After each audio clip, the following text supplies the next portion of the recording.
Hi, everybody. Happy Tuesday. Welcome to another amazing chat and learn opportunity with Power to Fly. In case you're new here, my name is Meg. I am part of Power to Fly's virtual hosting team, and I will be your host and moderator for today's session. I'm super excited to see all of you joining us. I know the Tuesday after a holiday weekend, at least in the US, can be kind of rough on everyone. So we'll just pretend like this is Monday, even though we all know it's not. So as we go to get started, I'm going to go over a couple quick housekeeping items. Just so everybody has the best experience possible on today's session. A couple quick items just to note. We absolutely want you to participate. Attendees like you coming up and taking time out of your day to spend with us really means a lot to us. So we want to make sure that you get as much possible out of today. Now, there's a couple different ways you can participate. You can turn your cameras on and share your smiling faces with us if you'd like. If you don't want to, no worries. You can come off mute to ask any questions or add comments if you'd like. However, a couple things to remember with that is that if you are not actively asking a question, we need you to stay on mute. It's super important. It makes sure that audio clarity is good on the call. You'll see me go on and off mute in case my dogs are barking or anything that I can't control right now. But please just understand we're not trying to discourage you from participating, but if you're not asking a question, you got to stay on mute. The other thing to know is that you really need to not interrupt our speaker or any of our other attendees while they're talking. Me, you can interrupt because I get paid to fill the silence, but again, you got to wait until people are done talking first. Like I said, if you do come off mute to ask a question or comment, that's awesome. You will show up on the live recording if you do. So if you have your camera on, that's what will show. If you just have an avatar or your display name, that's what will show up on the live recording. Now, if you have any kind of privacy concerns, not a problem. You can still participate. You just have to put your questions or comments into the Zoom chat. And if you are in serious deep cover, don't want anyone to know you're here, that's not a problem. You can DM me your questions or comments. And that way I can raise your information or raise your questions and keep you anonymous. Like I said, today's session is being recorded. So everybody that registered for today's session is going to get an email in about 1 to 2 business days that will it'll contain a rewatch link to where you can go back and rewatch this recording. Just nice so that way you don't feel like you have to keep taking notes or worry about if you didn't quite catch what somebody just mentioned. So that's awesome. However, let's say that Natalie says something absolutely amazing and you have to share it right now. You don't have to wait till you get the rewatch email. What you can do is you can head over to our YouTube channel. We have a YouTube Chat and Learns dedicated channel for all of these events. You can head over there, and usually within about 5 to 15 minutes of the end of today's session, the new video will be up and posted. You can share it from there. Like I said, if you have any questions, you're more than welcome to write them in the chat. I can also try and help with troubleshooting if you have any issues there. And I always recommend that people keep up with us on social. Like I said, we do have a YouTube channel. Actually, we have 2.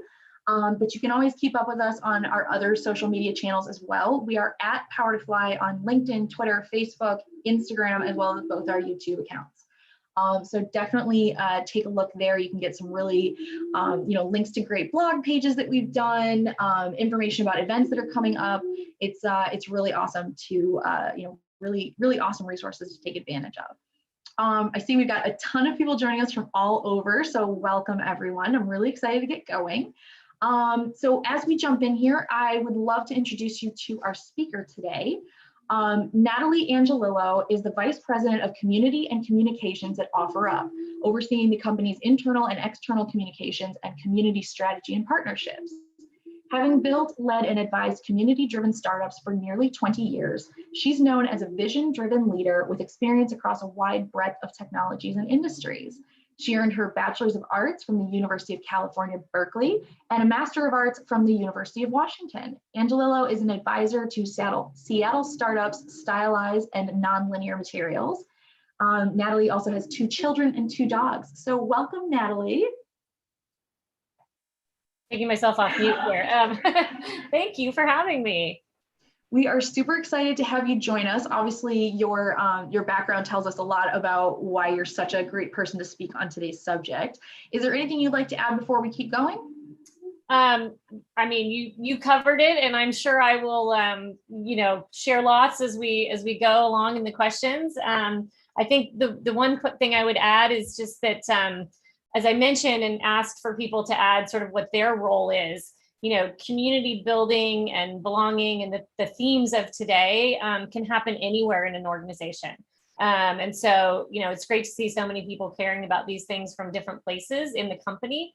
So we'll talk more about that, but my own role covers both of our external PR and executive thought leadership and sort of the traditional communications world, but also the internal communications world, and then community, both inside the company and outside. So we have a community of over 56 million people who've used OfferUp last year on the outside, and then a community of 400 people who are caring about those 56 million on the inside. So that's just a little bit extra sort of about, how this all fits together in my own brain.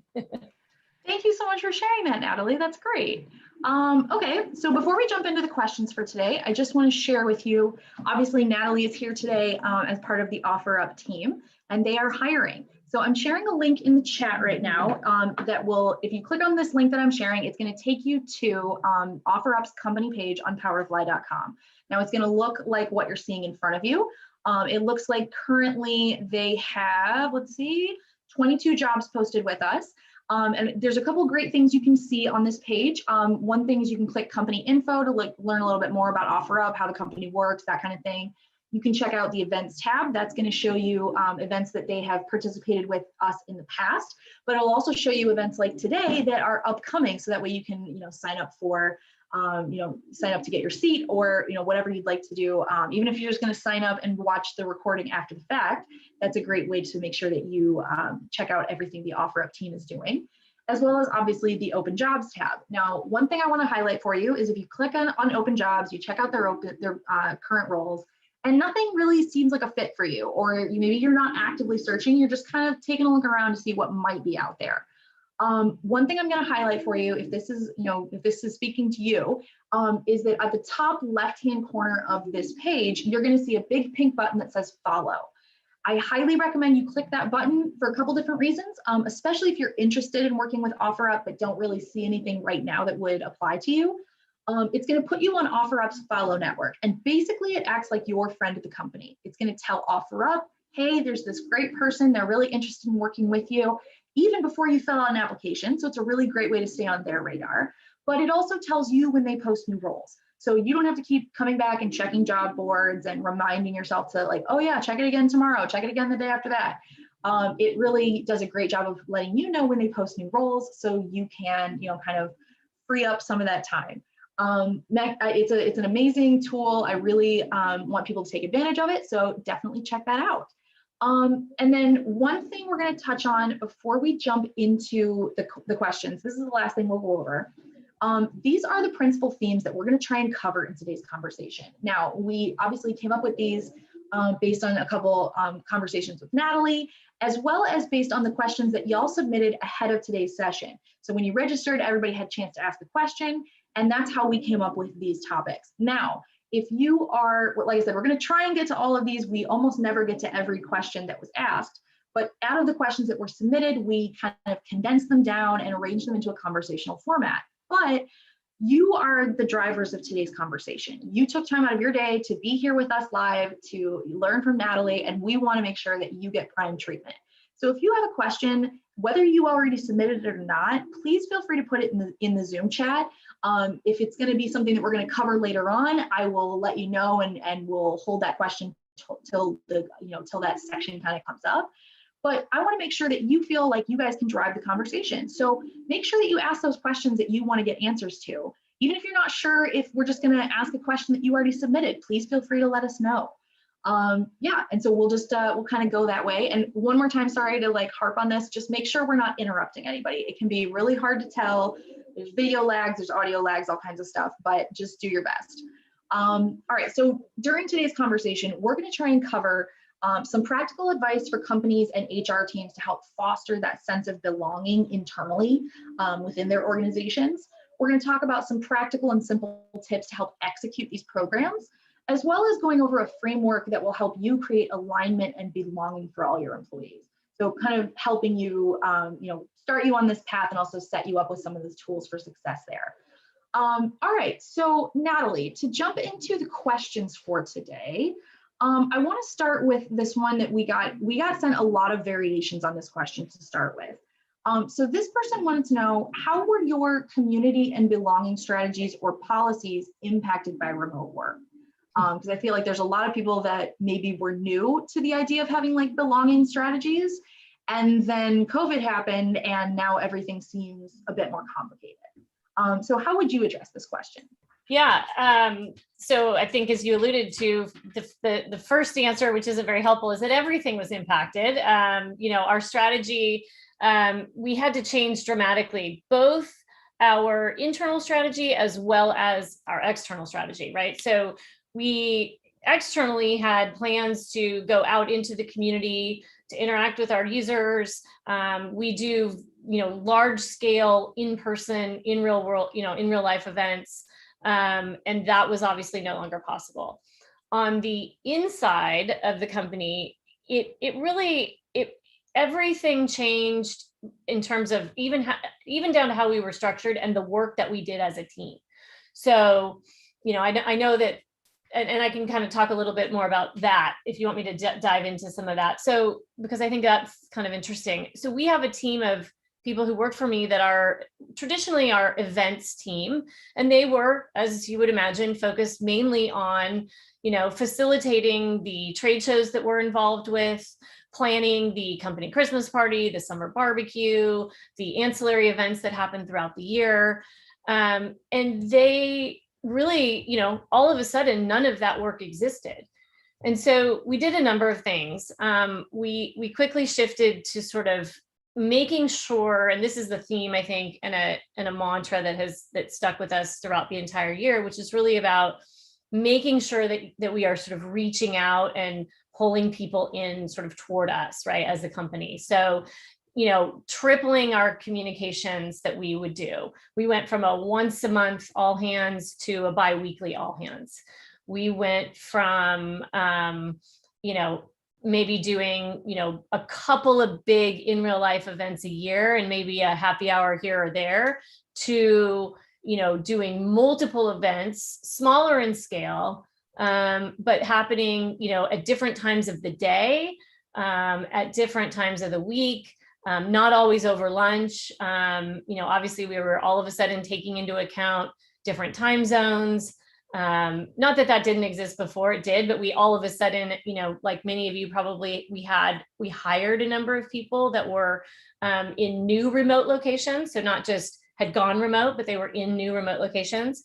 And then we did as much as we could to actually physically show up in people's lives as OfferUp, reminding them that we cared about them and that we were kind of paying attention and we're tracking. And the way that we did that was really two things. We opened what we call a merch store. So we launched this, essentially a full retail store of just tons and tons of different OfferUp gear. We did gear with pet stuff on it. I mean, we had pet gear with OfferUp merch on it. We did all kinds of things like that. And then the other thing is that we would send people packages that, there are subscription companies where you can kind of sign up with them and have them send stuff. We actually packaged, wrote notes. We sent, a snack pack from the office. So all the snacks that we used to have in our office, we bought fresh snacks, don't worry. But we, how there's sort of in companies, there's a familiarity, right? You always have the same snack. Everybody knew that we had Cheez-Its and that we had, some Twizzlers and stuff. So we sent a box of treats to people's house, and said, the office snacks miss you. Little tiny things like that, where, like I said, we would show up in people's homes as a box of goodies or as a t-shirt or as something for their pets on pet day. And so trying to keep that relationship alive was really the biggest change and one of the things that we did throughout the course of the year. I absolutely love that, especially the snacks thing. That's so, it's one of those things that seems like a small thing, but it's really, important that if that's something that you would have thought about in the office, that, that need doesn't really go away just because people aren't physically there anymore. Yeah. So I Yeah. absolutely love that. It was cool too, because the part of the connecting piece also was, we were not just connecting with our individual employees, who was our main, obviously, point of connection when we were in the office, but now we were connecting with their families too, right? They are working at home in a brand new environment where there are kids around, potentially, or dogs around, or a spouse, or roommates. And so a package would show up and the family would be like, oh my God, what did OfferUp send you this time? And so it was also our way of connecting to people within this new reality, and making sure that we were, by doing that, we were saying, we know you have kids, we know you have dogs, we know you have roommates, and kind of all of the pros and cons that go along with that. So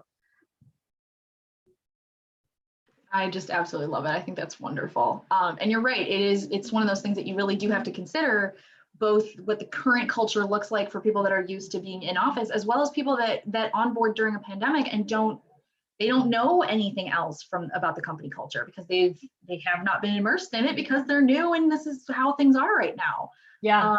I love that two-pronged approach. That's really great. All right. So when it comes to your employees that are working remotely, what has been one of the best things that you've seen, or one of the best ways to support those employees, especially the ones that are kind of struggling with remote work? Because it's not for everybody, right? I mean, even I started remote work pre-COVID, and there were a lot of parts about it that were an adjustment. But now that I'm used to it, I absolutely love it and don't really want to go back, but not everybody's the same way. So how did you kind of address this issue?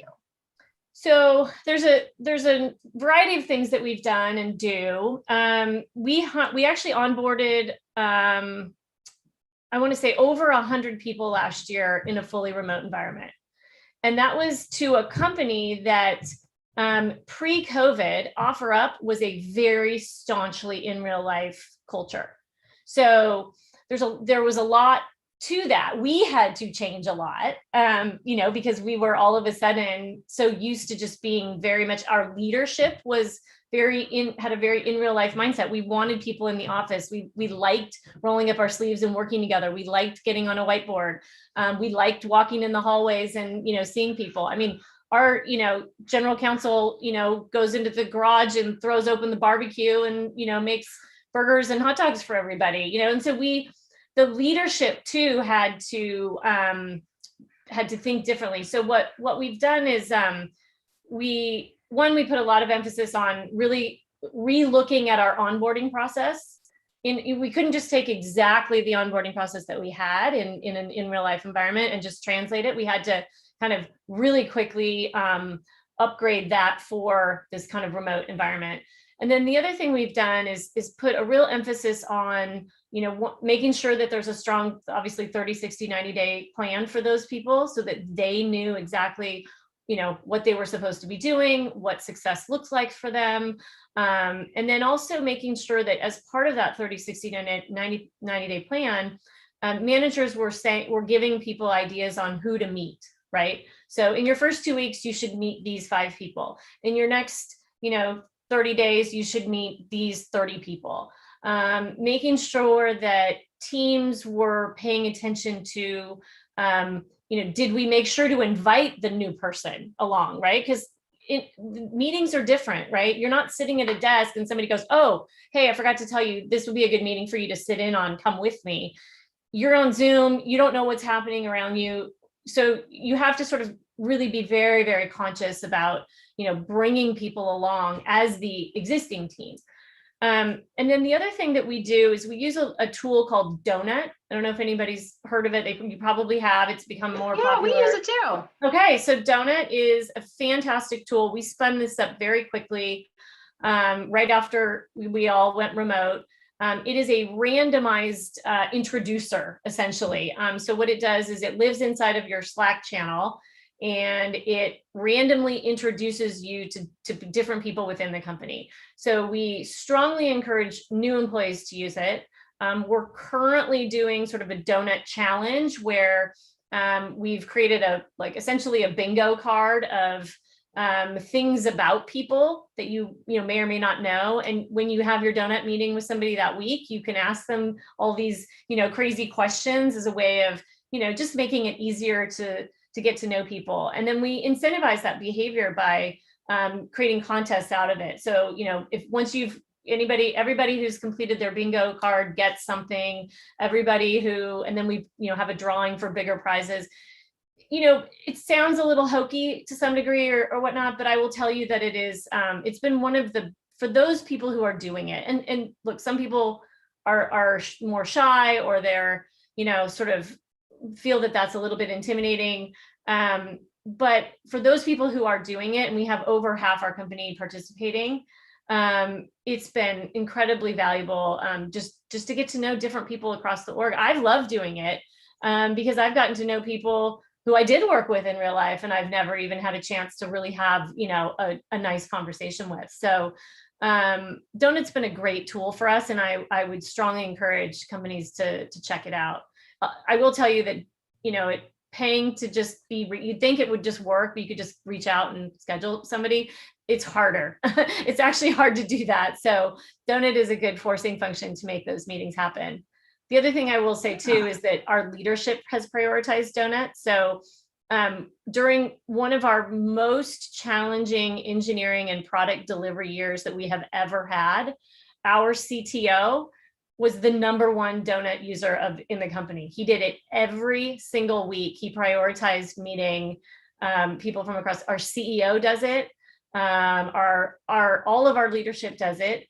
And so, for new employees, that's one of the big downsides of not being in an office, is that you don't necessarily have access to, the C-suite or to the executive team. And to be able to randomly get a meeting with the CEO or the CTO is, obviously it could be a little intimidating, but it's also great visibility and really awesome for employees. Well, and it really speaks to the company culture, like having somebody that really makes that a priority is huge. I mean, I know obviously Power to Fly is much smaller, but we have a very similar, like transparent and very open relationship with our, with our director levels, with the co-founders. It's really awesome. And I'm sure that that's very much appreciated. And absolutely, I'm right there with you. I love Donut. I think it's great. It's great. All right. So this next person had I thought it was an interesting question. If this is your question, please feel free to, give us some additional context if you'd like, or if we're not approaching it from the right angle, please let us know. This person wrote in saying, I'm in front of a team in a remote or hybrid work environment. It's been hard to make the youngest be involved in really participating at Slack. What can I do? So for me, when I read this, I thought what the person was talking about was like maybe the newer people in their group aren't really involved in the Slack chats or anything like that, and that's where their primary communication happens. But please, if this is your question and I'm reading it wrong, please let us know.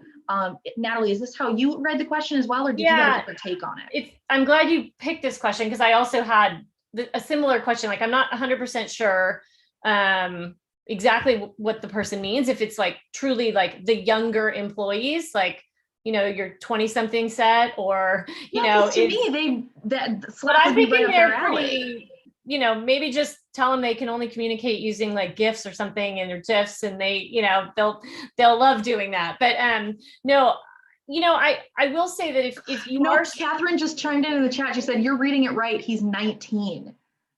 Wow. And he doesn't, that's wild to me. Like, granted, these are kids that are too young to remember like AOL Instant Messenger. Like, I'm super dating myself right now.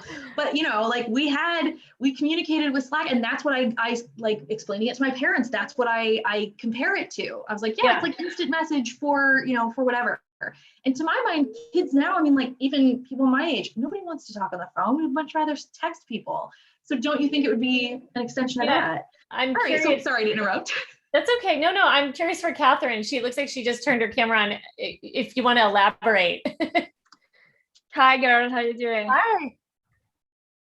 So yeah, this is a young kid. He integrated to our team because we want a TikTok strategy. So of course, it would be better for someone who is native from TikTok.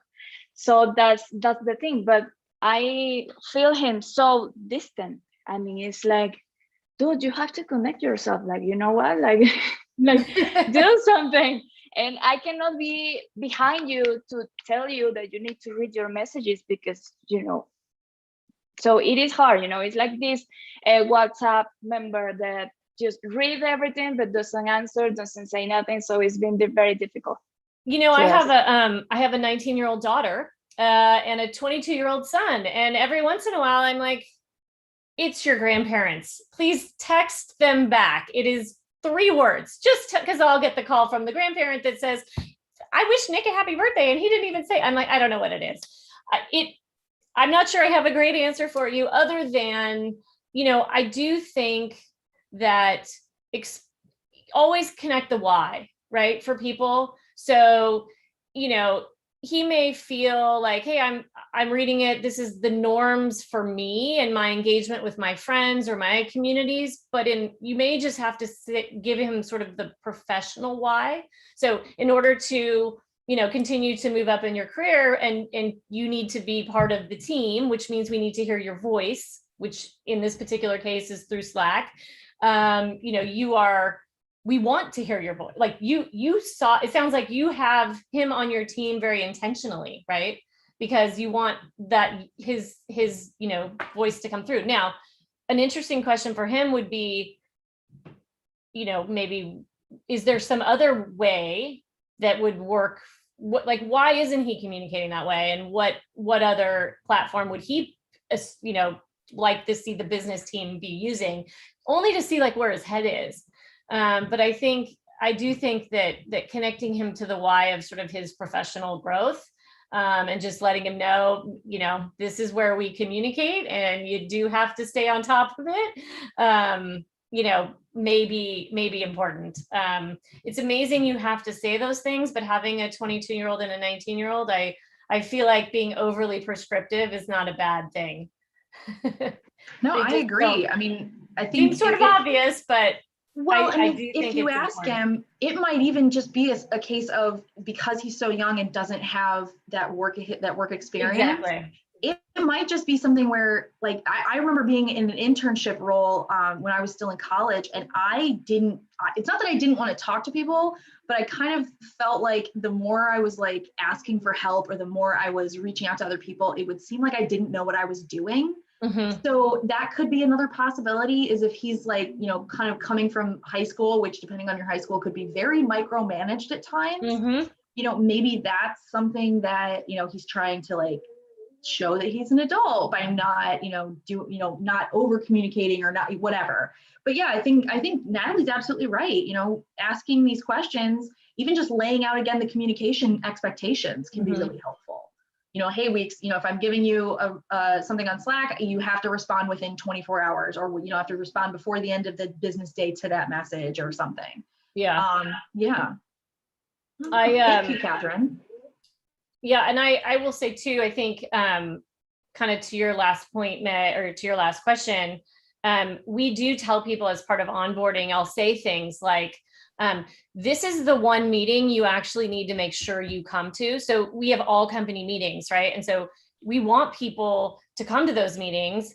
And obviously they're managers. We need, you need to get buy-in all the way down the chain. But I also tell them at onboarding, if you want to know how the company that you work for is doing, show up to this one meeting at, obviously you have your meetings related to your job, but in terms of all company meetings, come to this one, just be super direct.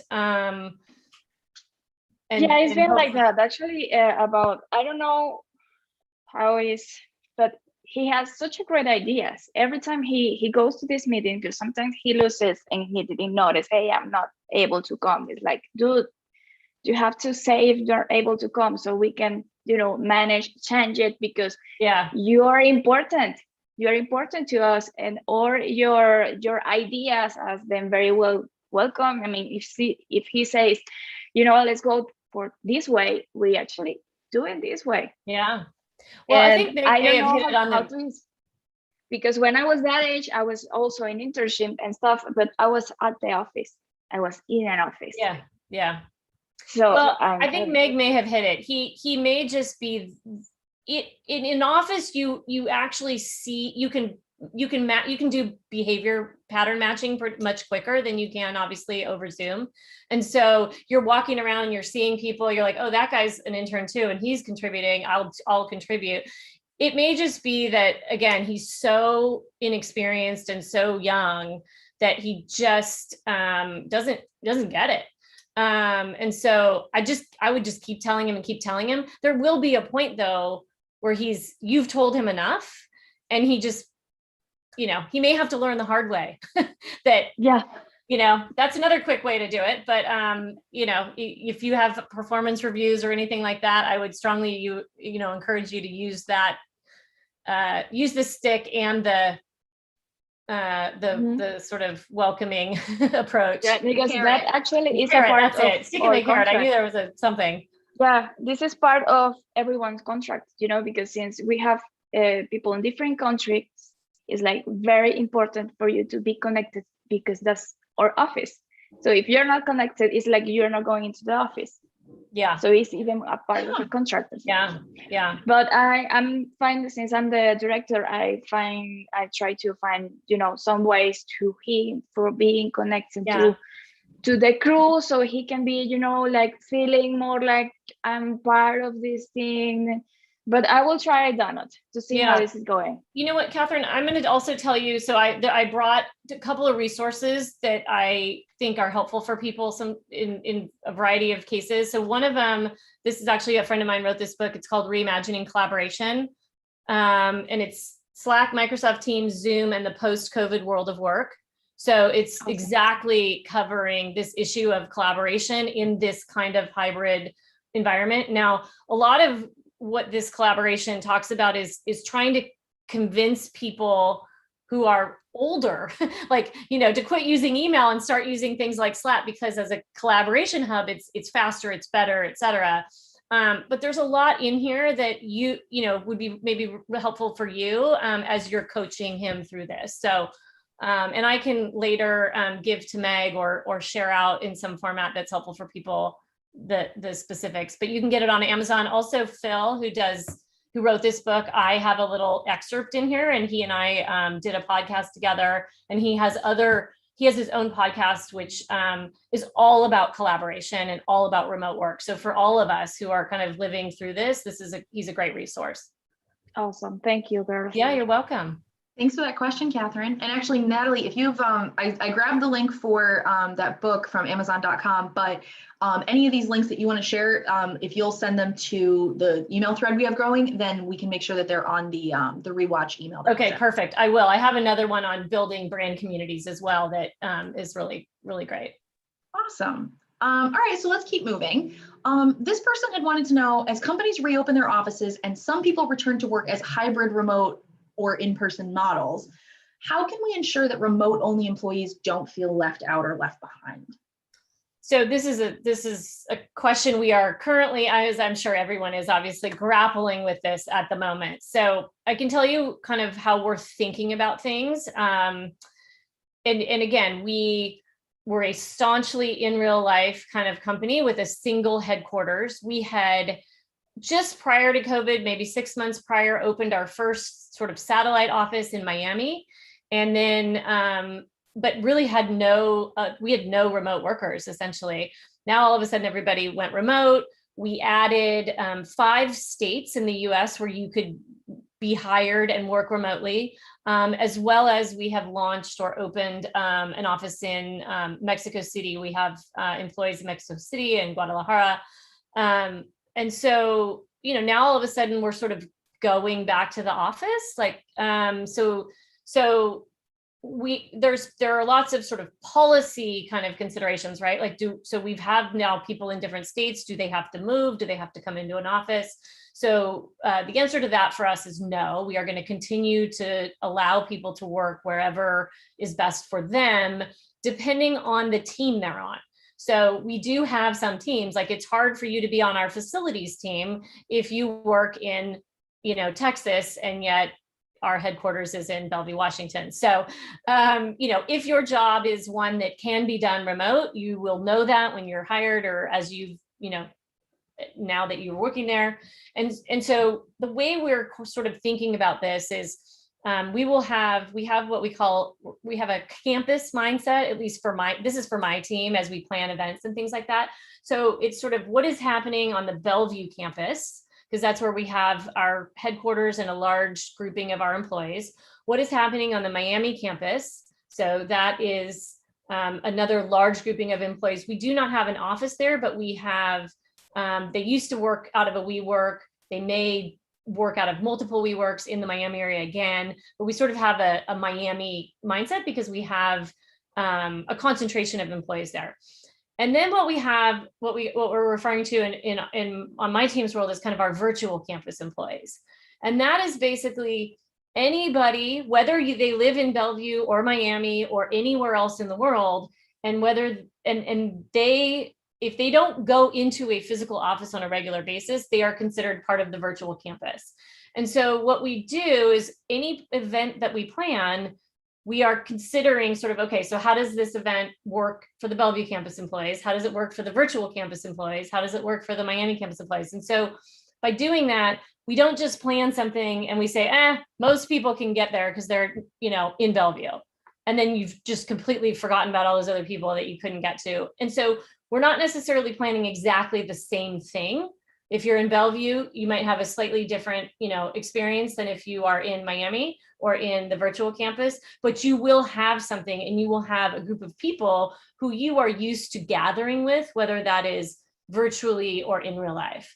And so that's how we're handling sort of the large scale event type gatherings. The day-to-day stuff is a little bit trickier and is not something that my team alone can do. So how you think about including people it goes much deeper, than did you invite them to a happy hour, right? It's much more about inclusion in general and about making sure that people's voices are heard, ideas are represented. Do we have the technology as a company to support that? Do we have the leadership principles to support that?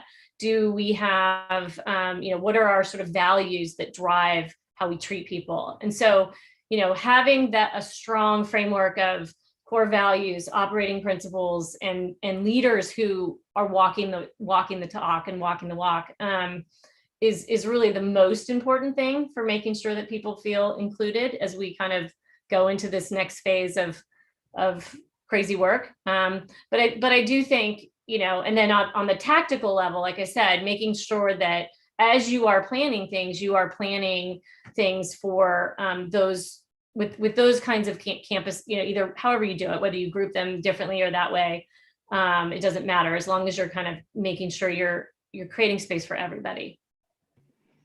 I think that's a really good point, is that, just inviting somebody to whatever's already going on doesn't necessarily make them feel included, right? And exactly. Sometimes it can feel really tone deaf. Like if you're inviting, a coworker who is a practicing Muslim to an after work happy hour, not realizing that it's Ramadan, they have plans after work and definitely can't, consume anything, let alone alcohol. Yeah. And all this stuff. It's one of those things that it's entirely possible to be going forward with the right intentions, but your message or your intentions are not being echoed in what you're practicing. Absolutely. And I think the other thing that you have to do is, this is new for most people. I mean, there are some companies obviously who've been doing this for a while and are good at it, but for many, many companies, this is new, and it's new for us.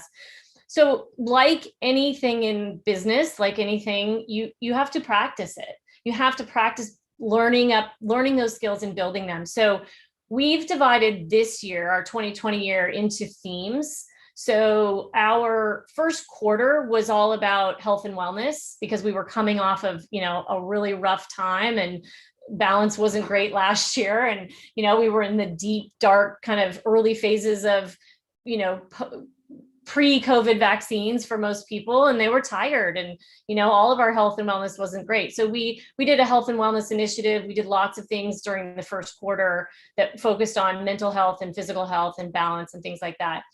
The second quarter, knowing that in Q3, Q4, we were going to start this move into going back into these kind of hybrid environments, we've been focusing on building our digital connection muscle, or our virtual connection muscle. So we have been having director-led remote happy hours because we need to practice being good at including people, getting to know people, and still doing this Zoom thing, even when we go back into real life. Our happy hours all include three of the 11 are non-alcoholic. So, again, being inclusive, thinking about everybody. And so really practicing that digital muscle. This is why we're doing the donut challenge this week. I mean, this quarter. We sent everybody we kicked off the quarter on Earth Day, and we sent everybody a packet of seeds and we talked about growing your connections to each other.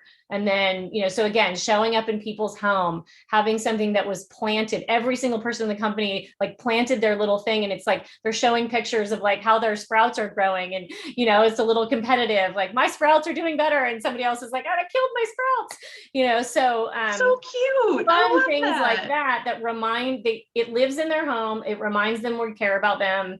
And it sets off and says, like, this quarter, this is important to us. It's important to us as a company to practice this and to grow our skills in this area.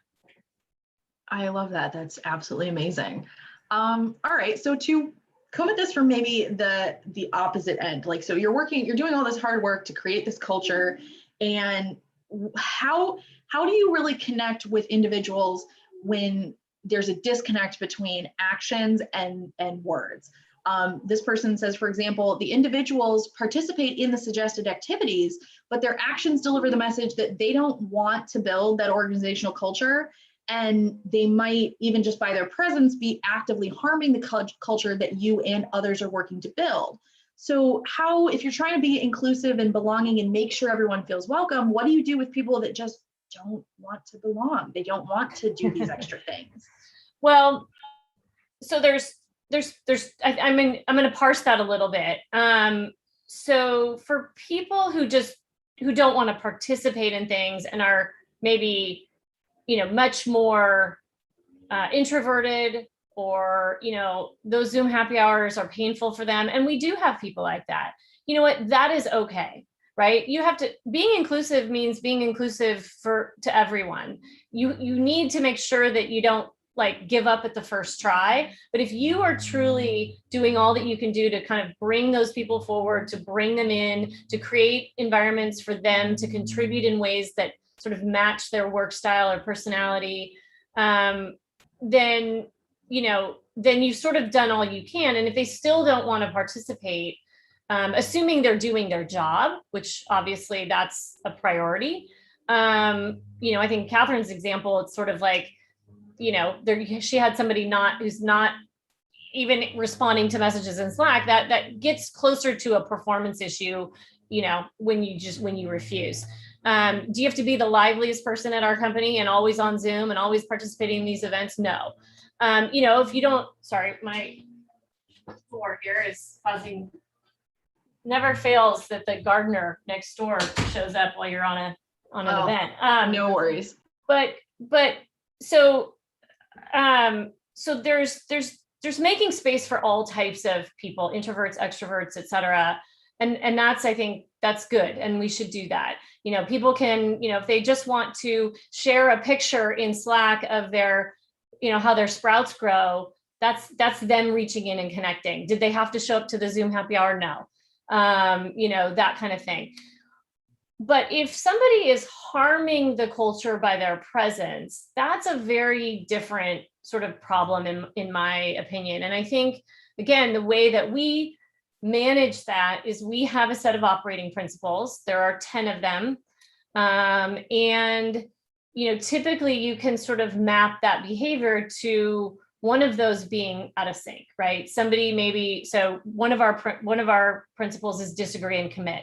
And that's a tricky one for a lot of people because, a lot of times people don't agree with whatever the consensus was decided. And we have as a strong principle for our company that, if you have made, several attempts to sort of get your point in an appropriate way across, and the team has decided, or the company has decided for whatever reason that they are not going in that direction, that they're going to go in a different direction, you need to realize that that is the case and to get on board. You don't have to love it. You don't have to say it was your favorite idea, but you got to get on board. And so, I think that's one of those things that, again, making sure that you are being incredibly thoughtful and inclusive on one hand, on the other hand, using your operating principles to manage out inappropriate behavior and inappropriate participation, and do it quickly, because one bad apple can definitely spoil the whole bunch quickly. I can think of a past job that I had that had kind of a difficult personality, and it was hard. It was really hard to have team events or to, get together, even just for weekly updates with the team, because this person was just, oh my God, it was like a literal, I don't even know, an emotion vampire kind of thing. Mm-hmm. And it was so uncomfortable for everyone, but it's well, you don't want to single out one person and say, well, why aren't you behaving like the rest of us? That's what inclusion and belonging is not supposed to be. Everyone get on this page. It's supposed to be inclusive for everyone. So yeah, thank you for whoever asked this question. It's a very tough issue to tackle sometimes. Okay, so we only have, we have a little less than 15 minutes left. This always goes way too quickly. I'm gonna see if we can get through the rest of the questions here. But again, if you're with us today and you want to make sure that your question gets answered, please feel free to raise it. You can put it in the Zoom chat, you can raise your hand, you can come off mute, whatever you'd like, just make sure you're not interrupting somebody. Okay, this person wrote in saying, in my company, we have created a Slack channel to share interesting articles or discuss the latest news. We have the same thing, it's called the Random Channel. We are a global team, but we tend to mainly talk about things that take place or affect the US. Absolutely agree with this as well.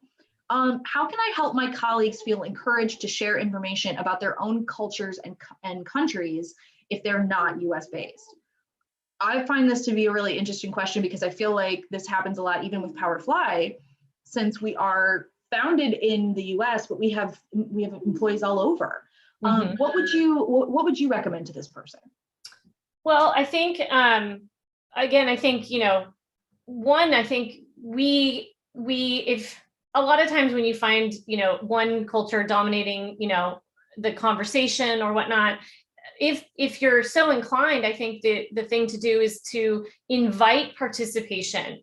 Americans have a tendency to be very, we love to think that everybody likes to hear our point of view and loves to hear our stories and wants to hear what we have to say. And we can be a bit overbearing on occasion, or, contribute in a ways that is more US culturally centric. I was recently participating and working with a Canadian agency and a group of Canadian organizers. And I would find myself feeling very loud in the meeting and talking, and I realized that culturally I needed to sort of check myself and ask before I spoke, instead of just saying, hey, good morning, it's Wednesday, and guess what I did this weekend, and maybe ask other people what they did first.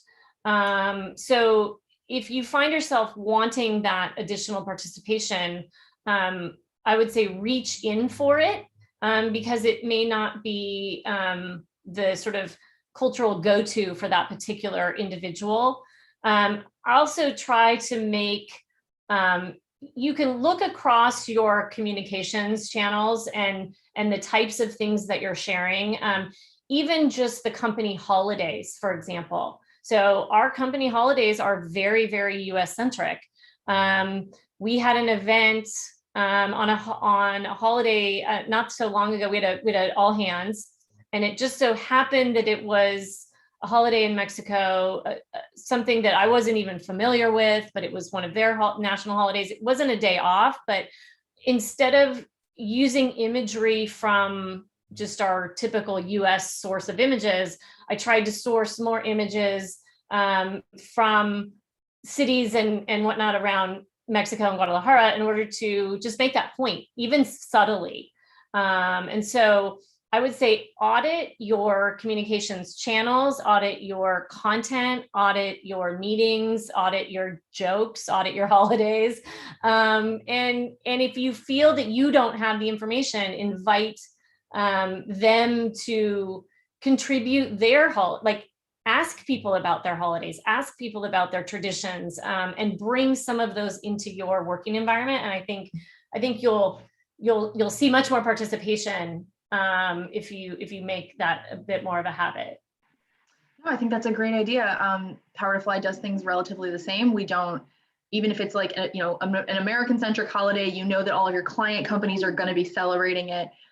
We still have to put it on the date map. You have to say like, yes, I'm taking Memorial Day off, or no, I'm not taking New Year's Day or whatever. Right. Right. But yeah, it's definitely something to kind of reach out and check with other team members. I mean, if you know that you've got team members in 6 countries, maybe identify 6 team members to reach out to and say, hey, can you share with me what the holiday schedule looks like for your country? If there's some that are, yes, they're holidays, but nobody really observes them or whatever, let's get up to speed on that so I know what probably is coming down the pipe. I mean, if you have people celebrating, or adhering to different, Muslim traditions around Ramadan or whatnot, where they're fasting, or they're also being aware of that. I mean, if I was fasting and had to come and do my regular work day, maybe my head is a little fuzzy. Maybe I'm not feeling great.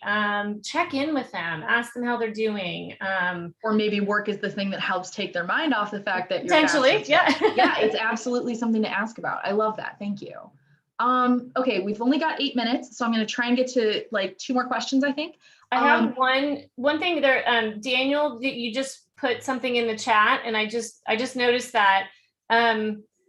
Is there some way to, you've sent me, I'm going to send you some information because we have 2 internships open right now for diverse candidates as well. So I'll make sure that you have access to those 2 job listings if you are interested in applying. Ooh, thank you. And thank you, Daniel, for that question. Thank you. So you never hurts to ask. That's why. Yeah, for sure. Another great point. Yeah. Okay. So we had a question from Krish, and this actually meshes well with another question that was on our list. This person, so Krish had asked, when you're new on the job and the rest of the team has bonds or politics already established prior to going remote, how can you help kind of level the playing field for yourself? And I thought this worked well with this other question we were asked about, ways that you can start off on the right foot with a team when you're completely new and you're still remote. So how would you address, let's start with being completely new, and then we can add in the extra level of like coming into a group with very established politics or bonds. What are some things that somebody can do to make sure that they are starting off on the right foot, even if their company isn't necessarily going to the lengths that yours is, to make sure that onboarding is a smooth process? Yeah, those are great questions. I always encourage new employees joining teams to really reach out and ask for like a 15-minute coffee. If you don't have a manager that said, meet these 3 people by these dates, and you've got, if your team, obviously if you have a gigantic team, then maybe you can't meet with all of them, but pick 5 people and see if you can just schedule a 15-minute, coffee chat with them. And by coffee chat, I mean, like this one right here, where we're just drinking over Zoom and whatnot. And just 15 minutes, most people won't mind. And in many cases, they'll offer to give you even more time. But, hey, can I learn about your role on the team? How long have you been on the team? Who else should I meet? Those are other ways of, sometimes it's hard, like even to figure out what the politics are, or figure out what the hierarchies are. And so, if you start with one and you have a quick 15-minute chat and you ask them like, tell me about your role, tell me about, who else should I make sure to meet on the team? You'll start to learn kind of who those groups are pretty quickly. And that's a very low impact, easy lift way to kind of insert yourself without being too, pushy or having it be too nerve-wracking of an experience. Yeah, for sure. We do a very similar thing. And one of the things that helped me when I first got to Power to Fly was asking who to go to with my questions. Mm-hmm. If I have a question about such and such, like just because my supervisor was my only point of contact to that point, Right. I was like, hey, can I bring like these kinds of questions to you? Or is there somebody else that would have a quicker response time or whatever? And so asking those kinds of questions first helped me kind of get my feet wet in a much easier way, because I wasn't, either bringing small concerns to my supervisor and expecting a quick response or waiting on responses. So yeah. Yeah, that's a great idea. Absolutely. Well, Hey, once Meg, Krishna here. Yeah, go right ahead. Hey, sorry. Hi, Natalie. Hi. Thank you for answering that. What I was looking for is the depth, right? The intro conversations, pointing to who to talk next. Those are the easy things. So how do Deep you get to into know kind of stuff. how do you embed yourself within the team, or is that what you're asking? I just want to make sure I understand. Yes and no, because it's a fact that they've already established their relationships. They've trusted each other. They've been through ups and downs, whatnot. You're the new entity here, and it's much harder because you're not going out to lunch with them. The fastest way, honestly, is to see if you can, if you aren't already assigned, work with them on some kind of project, right? So even if it's just volunteering in your extra time to, do something for a subset of people, to work on a particular project. If you can get involved in a project quickly, that's going to help you get to know them a little better. You need to do something where you can create an environment that gives you an opportunity to become a trusted sort of member of the team. So building trust, whatever that is. In a work environment over Zoom, obviously, more work is kind of one of the ways to do that.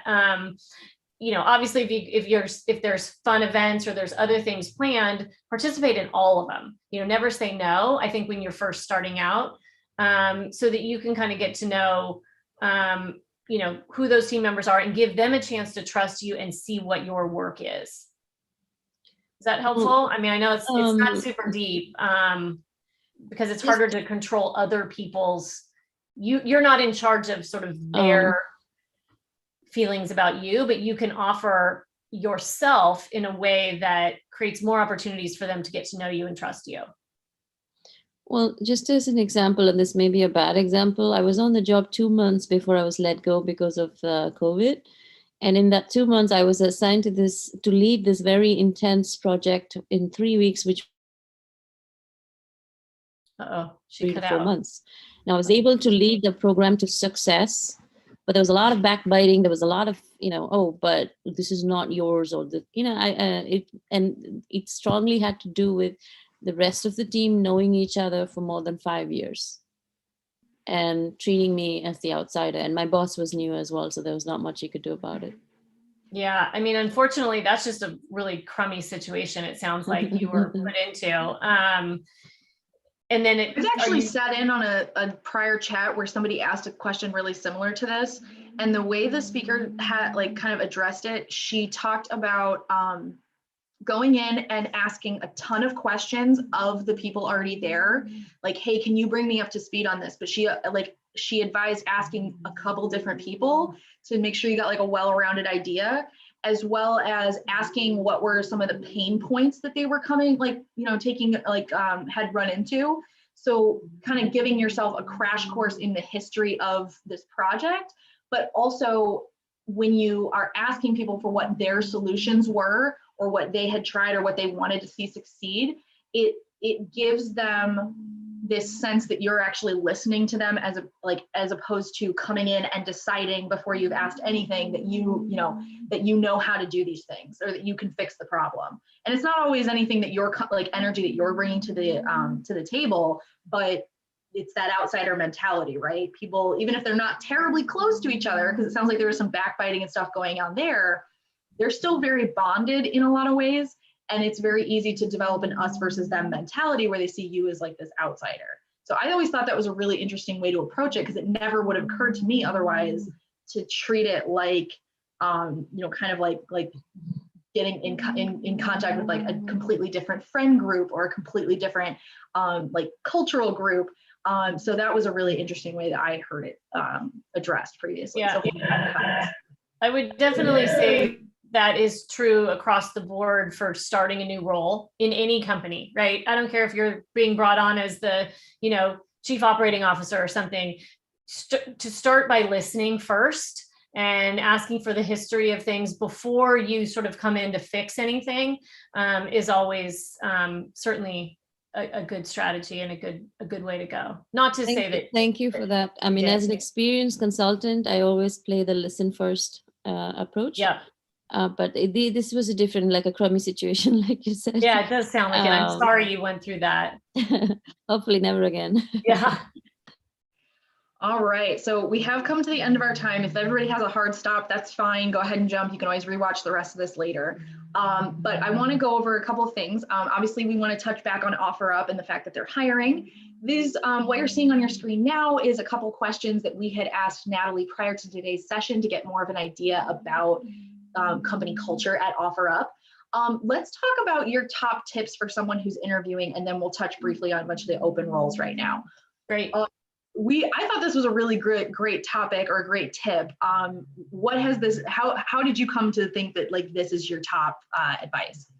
So this was the most valuable, I think, both for coming to work at OfferUp, but also any company you go to potentially work for. And it seems sort of obvious, but actually, not so much.